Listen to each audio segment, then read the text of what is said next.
Welcome to iRacing Basic Training, Chapter 3. Let's prepare to race. There's a lot we need to cover, so let's get right into it. Preparing to race around other cars can be simulated in an open practice session. Before we do that, let's cover a few important things before getting out there. If you look under the References tab of the member's website, you will see the sporting code. In order to provide structure, consistency, and fairness, iRacing has created their own rulebook, or sporting code. The sanctioning body expects all iRacers to adhere to the rules of the road. iRacing members are passionate about their racing. Emotions can run high from time to time, but rude behavior and foul language in public servers isn't tolerated. Part of the satisfaction of becoming an iRacer comes from the relationships you build with your competition. Just like its physical world counterpart, you will have teammates, friends, and rivals within the iRacing service. Accidents are bound to happen, but if you treat your competitors with courtesy and respect, there will be very few instances where the sanctioning body will need to intervene. So, let's enter our first official practice session.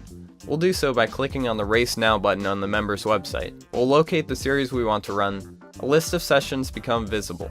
Sessions that you can register for appear in red. Look under the practice column and search for a session that has a good amount of time left in it, but also has some cars on track. After a quick staging process, a green Join button appears. Click this to launch the software. Before we get on track, notice the replay controls. It's possible to view the replay of any part of the session from an infinite number of angles.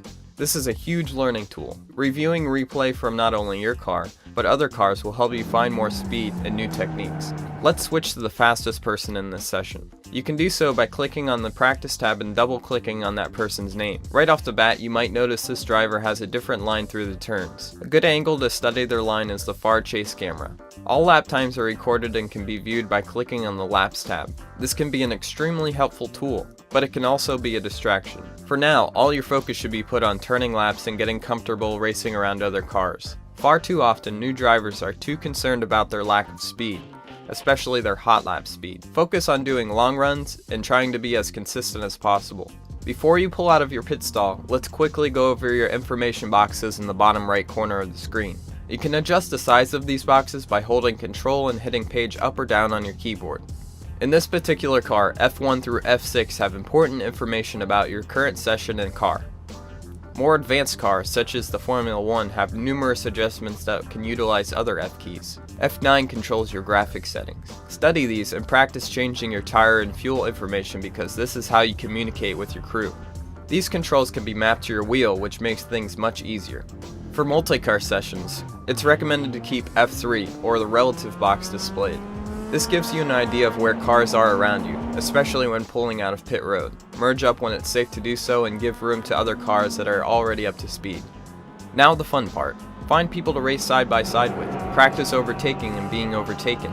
See how close you can get to someone without making contact. Obviously, it's important to be professional in all official sessions, but as we all know, contact happens from time to time. When it does happen, don't get frustrated or worried. Adjusting and adapting to the collision and damage model is part of being a good driver. Use it as a learning experience by seeing how long it takes to fix your damage. Study what you could have done differently to avoid it, or how you could have inflicted less damage to your car. Practice finding pit road and enter it. Figure out what pit road speed is and practice parking in your pit stall. It's the little things that your average driver overlooks, and when you're in a competitive environment such as iRacing, overlooking the details normally adds up to the difference between winning and losing. When you think you're ready to race, advance to our next chapter and you'll hear our last minute pre-race speech.